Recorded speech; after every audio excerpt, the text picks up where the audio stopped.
After 2 years of surging inflation, are we going back to a Goldilocks economy?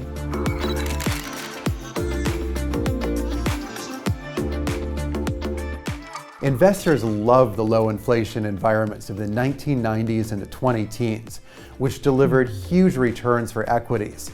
But they haven't enjoyed the post-pandemic surge in inflation as much.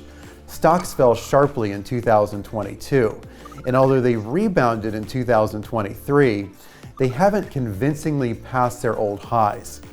The Goldilocks economy of the 1990s and the 2010s had two key characteristics: low inflation and steady growth. The good news for equity investors is that inflation has been falling worldwide, and it's fallen especially sharply during the last 6 months.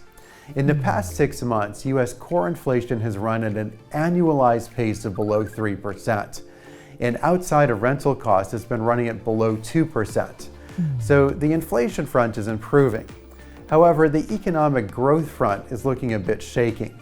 After 525 basis points of Fed rate hikes, along with similar rate hikes from most of the world's other central banks, it could potentially take a toll on the economy in 2024.